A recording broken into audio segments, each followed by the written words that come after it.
I would like to introduce Mr. Ron Scardy months this year.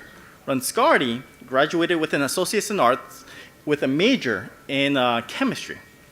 Now, I have to say that I'm very proud of Dr. Tartar's students because they all became chemists. So I must have done something correct.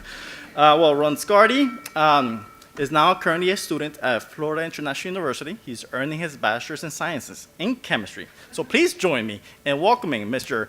Ron Scardy Mondesir to the podium.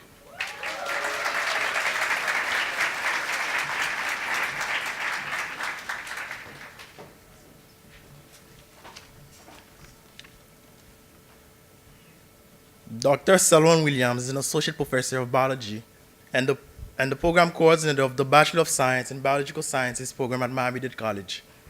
He holds a PhD in biology from the City University of New York Graduate School and University Center with a subspecialization in molecular, cellular, and developmental biology. He is also a visiting research collaborator at Princeton University, where he conducted his postdoctoral training studying the effects of extracellular matrix on cell behavior, doing wound healing and tissue remodeling. His research at MDC focuses on the identification and characterization of novel myosin genes in plants. As the lead faculty member for the BSBS program, he teaches a variety of courses including genetics, molecular and cell biology, human physiology, anatomy and physiology, and general biology. His teaching interests are centered on the development of innovative, high-impact pedagogical practices designed to transform STEM education and increase the success of historically underrepresented minorities in STEM careers. Today is stepping out of the classroom and up to the podium to share a few words with us as one of the keynote speakers. Dr. Williams?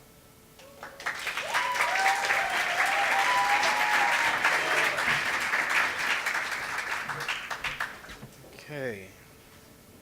Hello, everyone.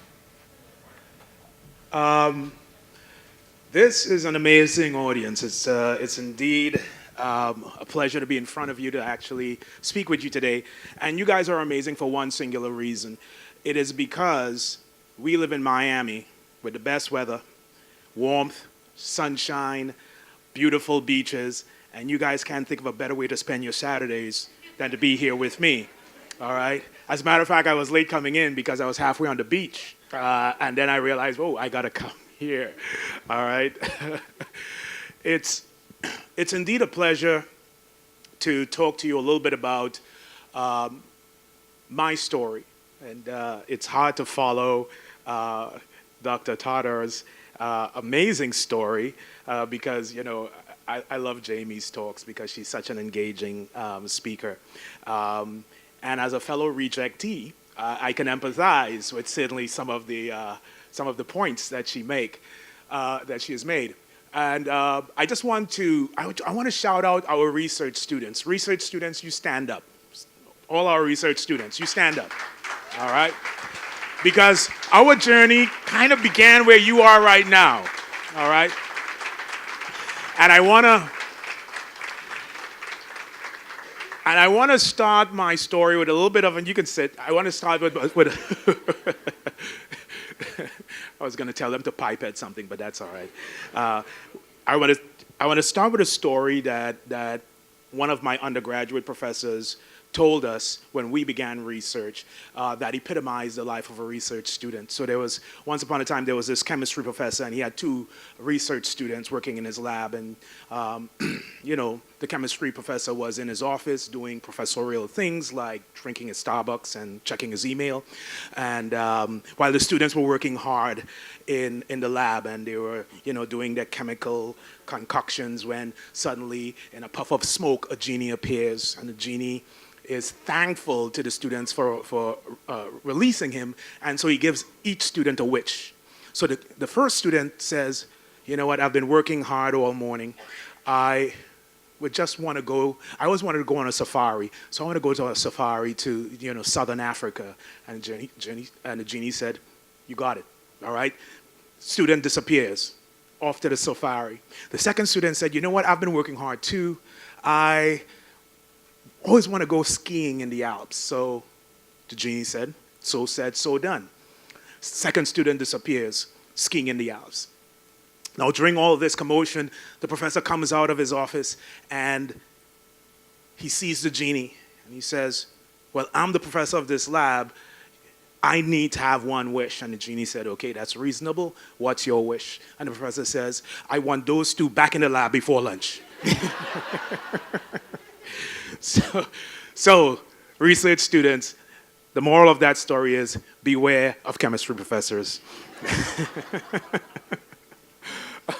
So, it is a bit of a journey that we all take, and my journey actually begins, as you can tell from my homegrown American accent, that it begins in a place a little far from here. Not that far, but a little far from here. And so if you notice that I have a bit of an accent, it's because I am from the Caribbean. I am originally from the island of Trinidad and Tobago. And if you are not familiar with the geography of the Caribbean, I've had this nice globe which to show you exactly where Trinidad is, and there it is right there, right? So now you can, anywhere you look on a map, you can now identify the island where I'm from.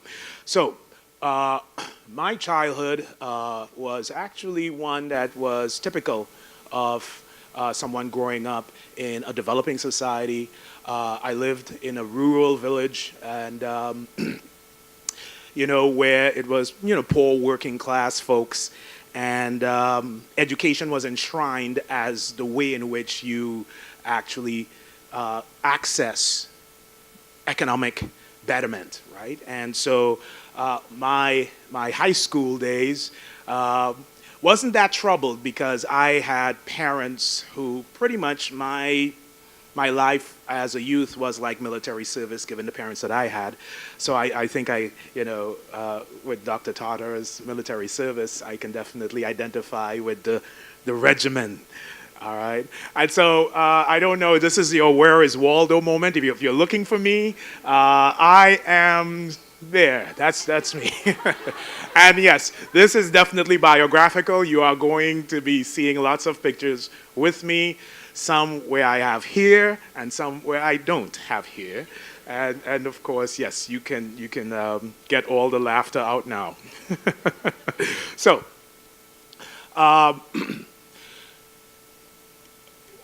in high school, I really became engaged in science, and so I did the typical sciences, the natural sciences, biology, chemistry, physics, and really fell in love with doing science, and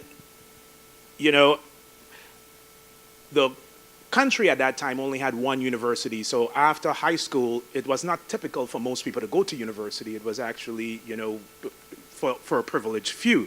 So for most of us, when you graduate from high school, you basically enter the workforce, right?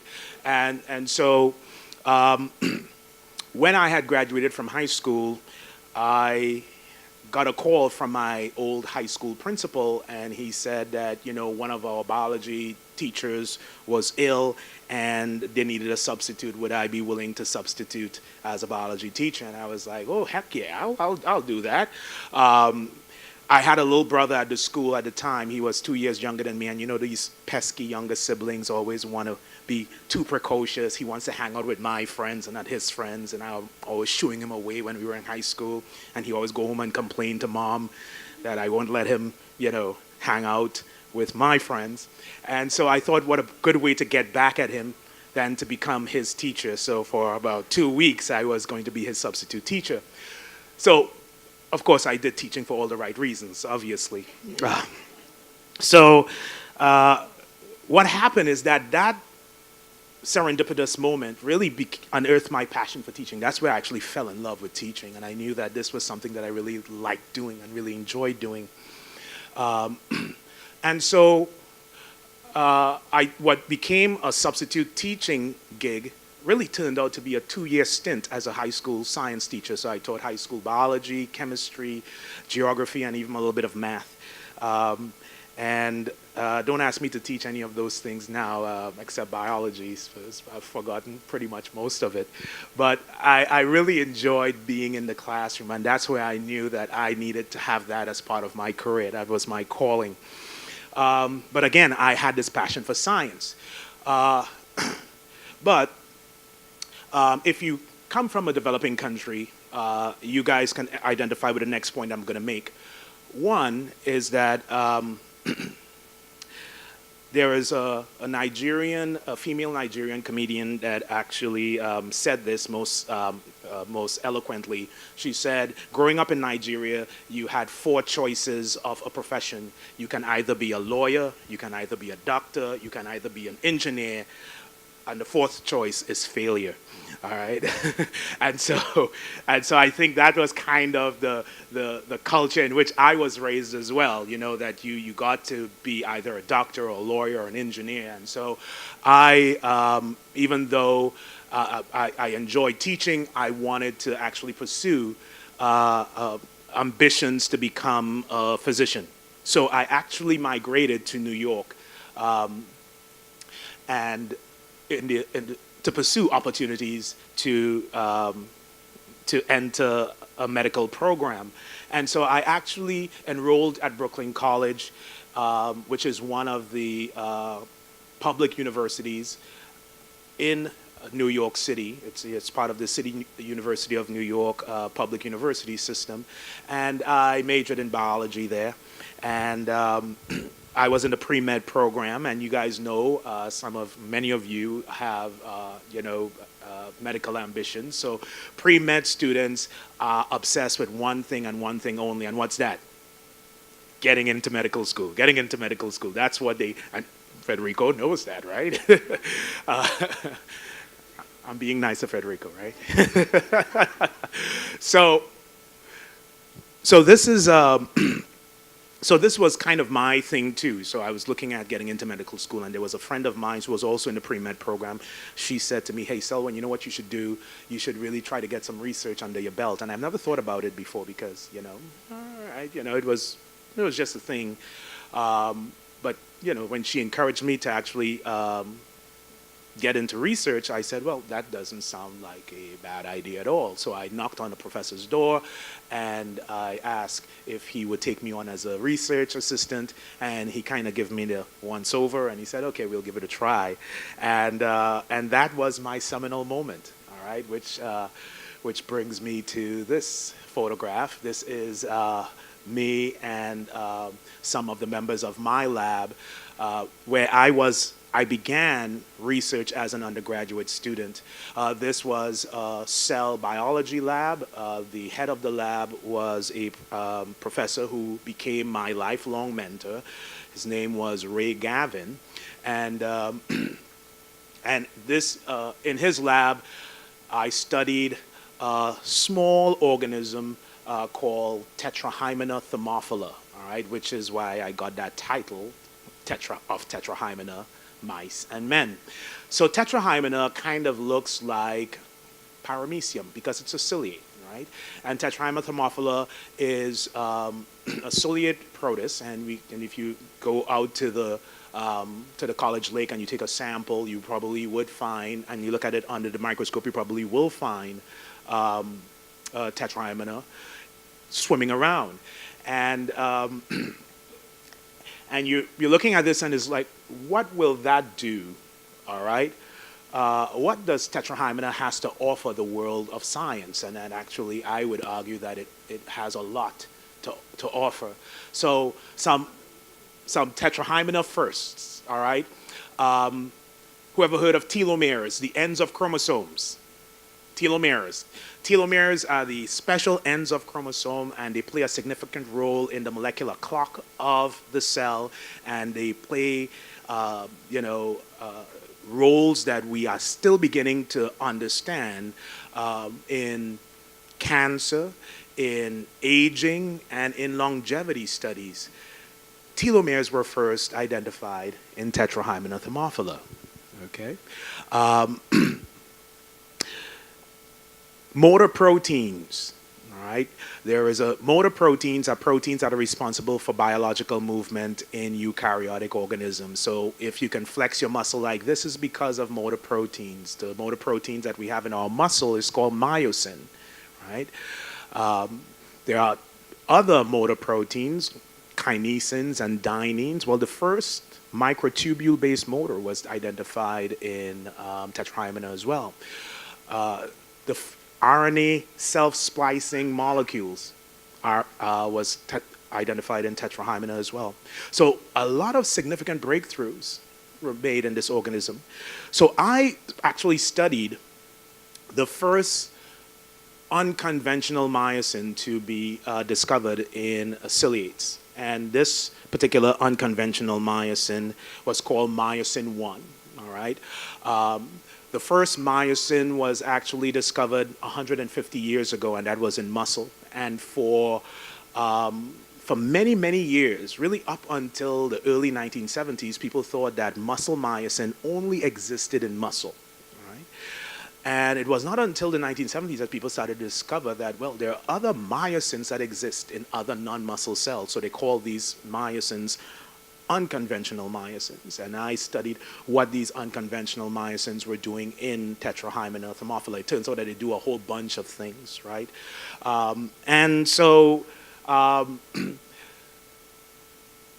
Dr. Gavin became my mentor, and I just want to give a shout out to the mentors right now. So mentors, stand up, please. I just want you to stand, because you are the Dr. Gavins. All right? Please be seated. You are the Dr. Gavins for our students. All right? And if he gave me my seminal moment in research, all right, it was that revelation that really unearthed my passion for science and discovery, and that's when I knew that I was not going to go to medical school. I was going to graduate school. And so this is me at my first national meeting. This is the American Society for Cell Biology. And, you can see that I got my style of dress from him. and so these are the experiences that really helps crystallize one's self-realization as an aspiring researcher, all right? And I think that this is what our mentors are really working hard to provide you with as research students, those seminal experiences where you can actually see yourself as a researcher. So my work as a graduate student actually began as an undergraduate, and as a matter of fact, because I started research as an undergraduate, I was able to actually have my first publication when I was an undergraduate getting into graduate school. And so this was my first paper. I'm not going to get into the thesis of the study itself, but we were focused on uncovering the functions of myosin. So after earning my doctorate at the City University of New York, I then went on to a postdoctoral appointment, and that was at Princeton University. And during that time when I was a graduate student, I actually had my second child. I had my son, Selvian. And so Selvian was a baby when I was actually doing my dissertation research. And this is Selvian 2 years ago with Dr. Gavin, right? And you can see now that when Selvian was born, Dr. Gavin grabbed him and took him to the department and showed him off and said, "This is my son now." And and indeed, because of the mentor-mentee relationship that we had, I named Selvian after my mentor. So his middle name, Selvian's middle name, is Ray, and Dr. Gavin does not call him Selvian; he calls him Ray Jr. So hint for those of you who are considering a career in research, if you are pursuing your doctorate degrees, one way to ensure that you get your doctorate is to name your child after your mentor. There's no way he's not going to sign off on your dissertation if your child is named after him, all right, or her. So something to keep in mind. So moving on to Princeton, all right. Princeton was quite an experience. I actually worked there as a postdoc for 3 years. And I worked in the molecular biology department, and Princeton was just a fabulous place. People were very welcoming. The environment is really an astute environment, a rich academic milieu, and I really enjoyed my time there. During that time, I actually focused on what we call matrix biology, and I worked in particular with a matrix biologist by the name of Jean Schwartzbauer, and she's one of the leading matrix biologists in the field. And this is, and you guys can tell who I am, right? I'm the black guy, if you didn't know, right? And so it was really a rich experience where I honed my skills as a scientist, but at the same time, still keeping that mentor-mentee relationship. So part of my success as a scientist, as a researcher, came as a result of having excellent mentors. And as a postdoc, Jean really helped me on the trajectory that I wanted to achieve. So, as I said, it was a matrix biology lab. If you have ever heard of the matrix, it kind of looks like this. Well, it doesn't quite look like that for the cell, but the matrix, if you remember that movie, was the external environment that was created by these machines so that they can use humans for battery power, all right? So basically it was the external environment. The extracellular matrix of the cell is essentially the microenvironment in which the cell exists.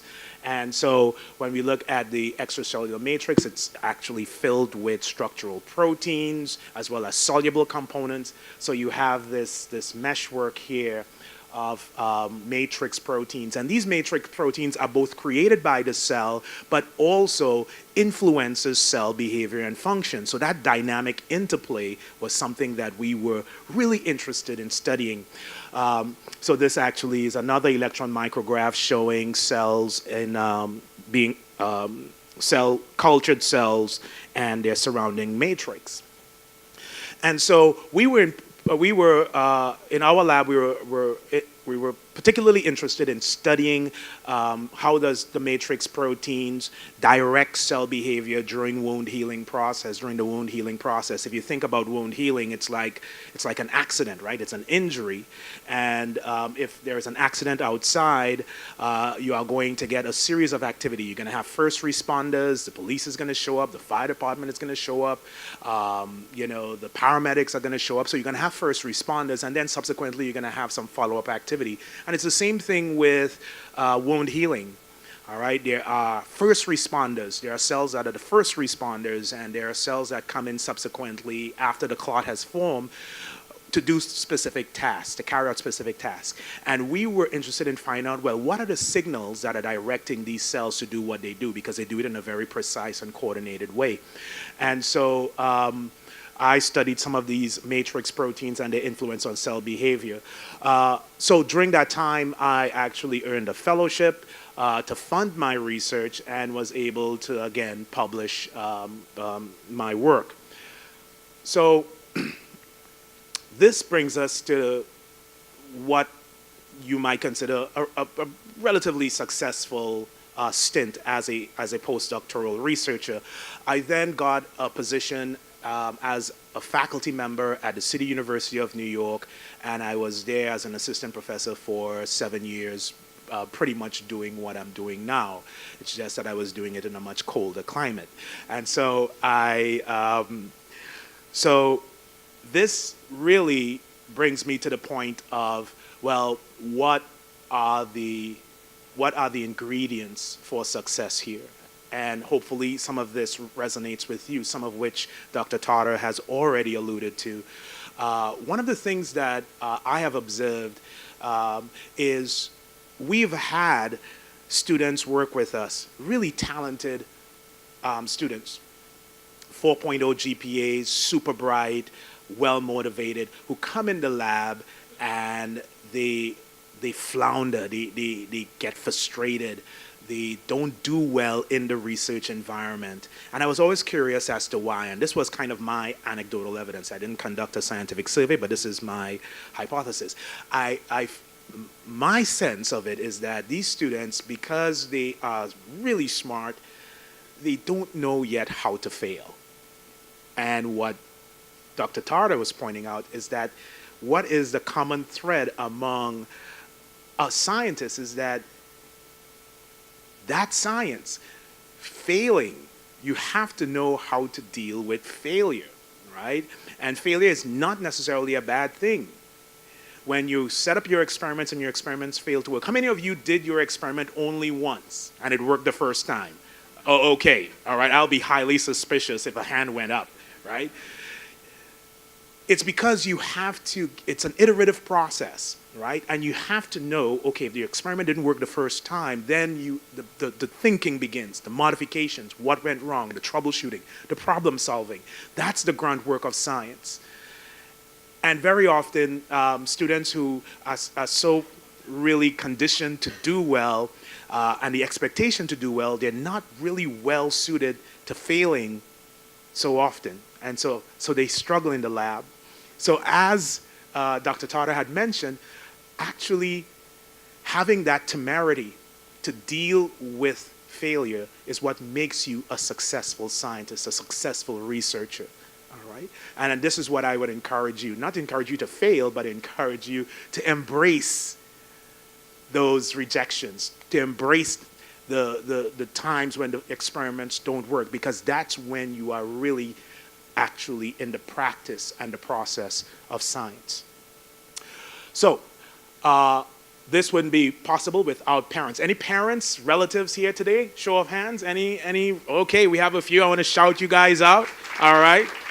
You guys are the ones who set the bar. You set the expectations, right?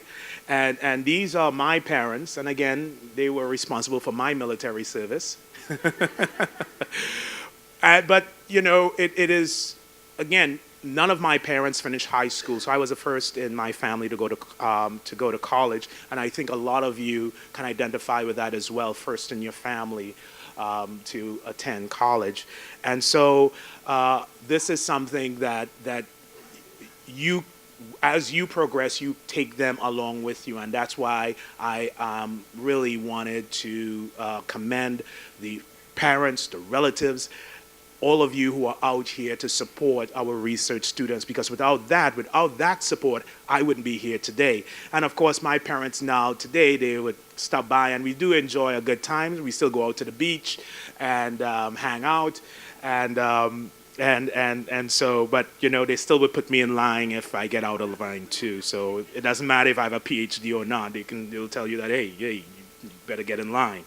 All right.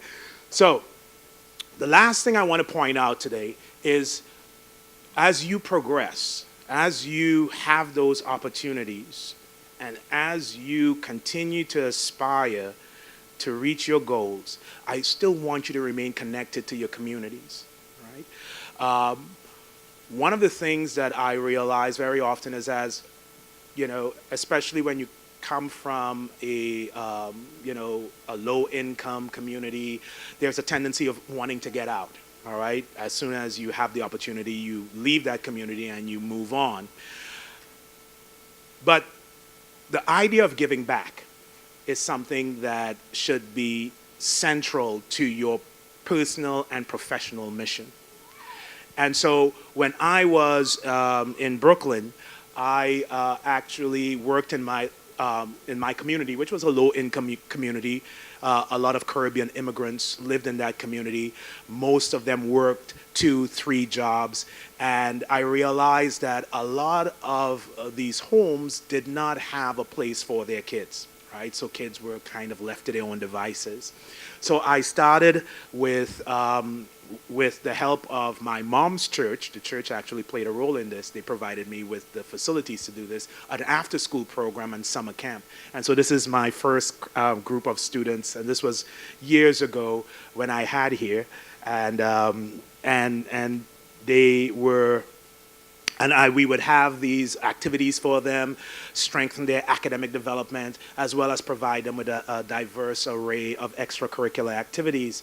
And so your activism in the community is important. Giving back is important. And I remember Dr. Tarter mentioning some of the students that she has had the pleasure to work with, actually wanting to give back to their communities. And that's going to be a big part of your mission as well.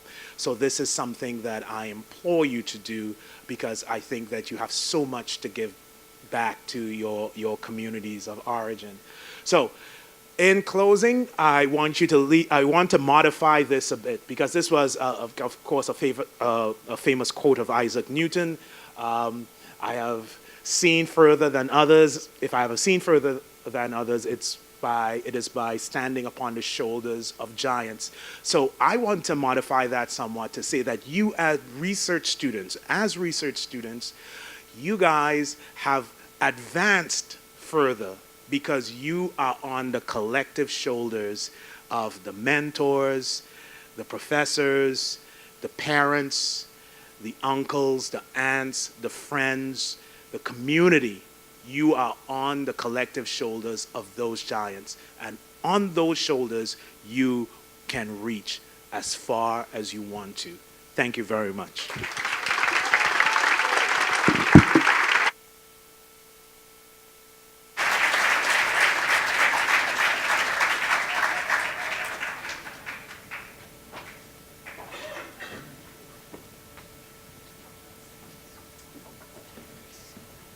So on behalf of Miami-Dade College, the School of Science, I want to give you this token of appreciation.